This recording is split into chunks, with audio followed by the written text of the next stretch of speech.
సమ్మూలనదై నంబు వారందరికీ ఈ రాత్రి వాక్యం వింటున్న అందరికీ, ఎవరైతే యేసు ప్రభుని నమ్ముతారో వాళ్ళందరూ దేవుడు నీతిమంతులుగా మారుస్తున్నారని నమ్మిన వాళ్ళు మాత్రం ఒకసారి గట్టిగా చెప్పండి. మీరు ఎంత ఘోర పాపిష్ట మనిషి అవ్వచ్చు, ఎంత దేవునికి వ్యతిరేకంగా ఉన్న వ్యక్తి అవ్వచ్చు, యేసు ప్రభు మిమ్మల్ని జీవితాన్ని ఆయన రక్తముతో కడిగి మిమ్మల్ని నీతిమంతులుగా మారుస్తున్నారు. నమ్మిన వాళ్ళు మాత్రం గట్టిగా చెప్పండి.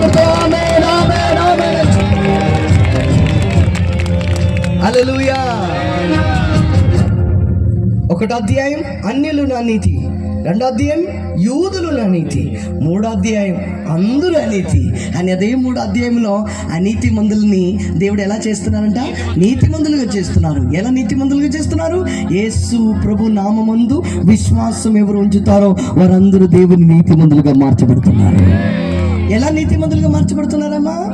క్రియను బట్టి కాదు, విశ్వాసం. దానికి ప్రూఫ్ అపోస్తలుడైన పౌలు గారు క్రియ బట్టి కాదు, విశ్వాసం బట్టి నీతిమంతులుగా మార్చబడతామని 4వ అధ్యాయంలో చూపిస్తున్నారు. ఏ అధ్యాయంలో?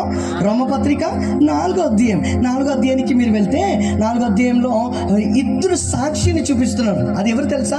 కొత్త నిబంధన సాక్షి కాదక్క, పాత నిబంధనలని సాక్షిని చూపిస్తున్నారు. కోర్టులో సాక్షిని చూపిస్తారు కదా, అలాగా పాత నిబంధనలో ఉన్న 2 సాక్షిని, ఒకరేమో దావీదు, ఇంకొకరేమో అబ్రహాం. రోమపత్రిక 4వ అధ్యాయం 2వ వచనం అనుకుంటాను, 2, 3వ వచనం చదవండి పాస్టర్ గారు.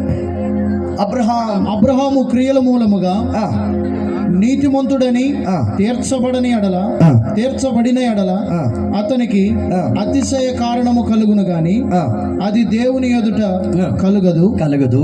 లేఖనం ఏమని చెప్పుచున్నది? ఈ మాట చూడండి, లేఖనం ఏమని చెప్పుచున్నది? అబ్రహాము దేవుణ్ణి నమ్మెను.